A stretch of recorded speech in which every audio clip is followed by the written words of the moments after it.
सुप्रभात मेरे प्यारे बच्चों, मैं आपका अमित सर। स्वागत है आपका राष्ट्रभाषा हिंदी कक्षा में। हमारे आज के वीडियो में हम पढ़ेंगे पाठ 6 रक्त और हमारा शरीर, जिसके रचनाकार हैं डॉक्टर यतीश अग्रवाल। तो चलिए बच्चों, पाठ को पढ़ते हैं तथा समझते हैं। दिव्या अनिल की छोटी बहन है। यो तो वह शुरू से ही कमज़ोर है, लेकिन इधर कुछ दिनों से उसे हर समय थकान महसूस होती रहती है। मन किसी काम में नहीं लगता। भूख पहले से कम हो गई है। अस्पताल में उसे डॉक्टर ने देखा तो कहा, लगता है दिव्या के शरीर में रक्त की कमी हो गई है। जांच कराकर देखते हैं। यह कहकर उन्होंने दिव्या को रक्त की जांच के लिए पास के एक कमरे में भेज दिया। वह अनिल को अपनी ही जान पहचान की डॉक्टर दीदी दिखाई दी। दिव्या अनिल नाम के एक लड़के की बहन है। अब दिव्या शारीरिक रूप से बहुत कमज़ोर थी। शायद उसके अंदर रक्त की कमी थी, तो उसे डॉक्टर के पास लेके जाया गया और उसे रक्त परीक्षण के लिए बोला गया। जैसे ही अनिल उसे रक्त परीक्षण के लिए लेके जाता है तो उसकी पहचान की एक डॉक्टर दीदी उन्हें दिखाई देती है। डॉक्टर दीदी ने कहा, कहो अनिल, कैसे आना हुआ? अनिल ने बताया कि डॉक्टर ने दिव्या को खून की जांच के लिए आपके पास भेजा है। दीदी ने कहा, बताओ अनिल, कैसे हो और कैसे आना हुआ? तब अनिल ने कहा कि डॉक्टर साहब ने मेरी बहन के रक्त की जांच के लिए आपके पास भेजा हुआ है। इतना सुनते ही डॉक्टर दीदी ने दिव्या की उंगली से रक्त की कुछ बूंदें एक छोटी सी शीशी में डाल दी और स्लाइड पर लगा दी। फिर अनिल से बोली, अनिल, तुम कल अस्पताल से रिपोर्ट ले जाना। अगले दिन अस्पताल पहुंचकर अनिल ने डॉक्टर दीदी के कमरे के दरवाजे पर दस्तक दी। भीतर से आवाज आई, आ जाओ। अनिल ने कमरे में प्रवेश किया तो पाया डॉक्टर दीदी सूक्ष्मदर्शी द्वारा एक स्लाइड की जांच कर रही थी। दीदी के इशारे से वह पास पड़ी एक कुर्सी पर बैठ गया। स्लाइड की जांच पूरी होने पर डॉक्टर दीदी ने साबुन से हाथ धोए और तौलिए से हाथ पोंछती हुई बोली, अनिल, दिव्या को अनीमिया है। चिंता की बात नहीं है, कुछ दिन दवा लेगी तो ठीक हो जाएगी। अनिल के मन में जिज्ञासा हुई। वह बोला, दीदी, एक सवाल पूछूं?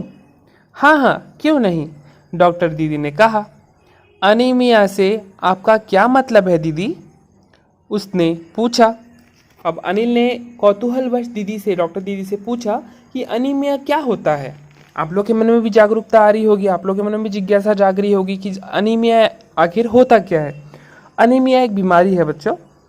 यह जानने के लिए तुम्हें रक्त के बारे में जानना होगा, डॉक्टर दीदी ने कहा।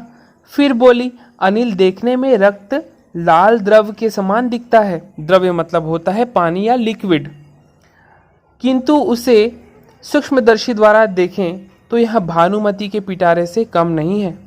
मोटे तौर पर इसके दो भाग होते हैं। एक भाग वह जो तरल होता है, तरल मतलब होता है लिक्विड, जो कि एक भाग तरल होता है जिसे हम प्लाज्मा कहते हैं। दूसरा वह जिसमें छोटे बड़े कई तरह के कण होते हैं, कुछ लाल, कुछ सफ़ेद और कुछ ऐसे जिनका कोई रंग नहीं, जिन्हें प्लेटलेट्स कहते हैं। ये कण प्लाज्मा में तैरते रहते हैं। इतना कहकर डॉक्टर दीदी ने सूक्ष्मदर्शी के नीचे एक स्लाइड लगाई, इसे फोकस किया और बोली, देखो अनिल, सूक्ष्मदर्शी द्वारा जो कण तुम्हें दिखाई दे रहे हैं, ये है लाल रक्त कण। आप लोग जानते ही होंगे, जब हमारा हाथ कट जाता है या हमको चोट लग जाती है तो इसमें से बहुत ज़्यादा रक्तपात होता है। अब रक्तपात के समय आप लोग देखते होंगे कि रक्त केवल एक ही रंग का होता है, लाल, परंतु हमारी इन आँखों से देखने पे वो केवल लाल दिखाई देता है। वास्तविकता इससे बहुत अलग है। रक्त का रंग केवल लाल नहीं होता है। हमको केवल बाह्य रूप से दिखाई देता है कि रक्त लाल है, उसके अंदर बहुत सारे छोटे बड़े अलग अलग प्रकार के कण होते हैं।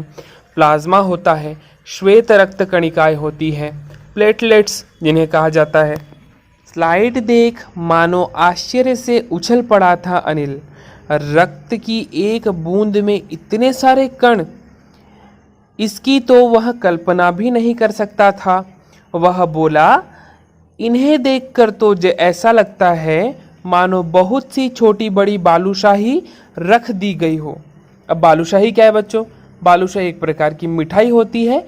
ऐसा लग रहा था अनिल को उस रक्त को सूक्ष्मदर्शी द्वारा देखने के बाद में, इसको आप लोग माइक्रोस्कोपिक भी बोलते हैं, उसे देखने के बाद में अनिल को ऐसा लगा कि छोटी छोटी बालूशाही जो एक प्रकार की मिठाई होती है उन्हें रक्त के अंदर रख दिया गया हो, क्योंकि वो रक्त के कण जो होते हैं वो बालूशाही के आकार के ही होते हैं।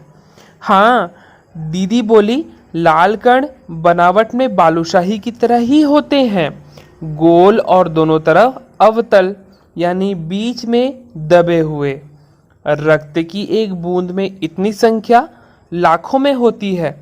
यदि हम 1 मिलीमीटर रक्त लें तो उसमें हमें 40 से 55 लाख कण मिलेंगे।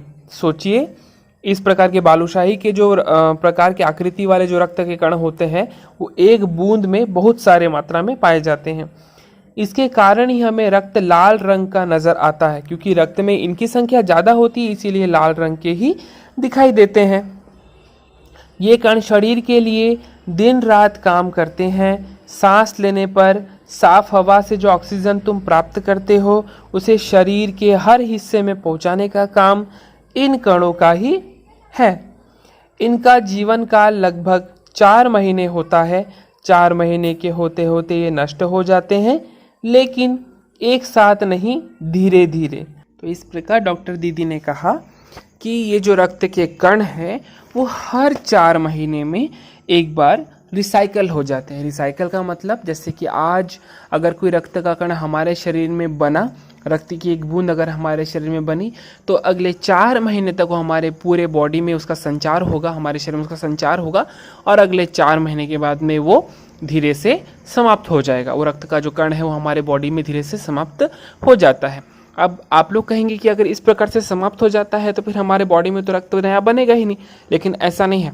हमारा शरीर सदैव रक्त बना रहा है और ये धीरे धीरे धीरे धीरे धीरे धीरे समाप्त होते हैं, इसलिए हमारे शरीर में कभी भी रक्त की कमी नहीं होती है। बच्चों, क्योंकि पाठ बहुत बड़ा है, हम पाठ का अगला भाग हमारे अगले वीडियो में पढ़ेंगे। तब तक के लिए आप सभी को मेरी शुभेच्छाएं। सर्वे भवन्तु सुखिनः। जय हिंद, जय भारत।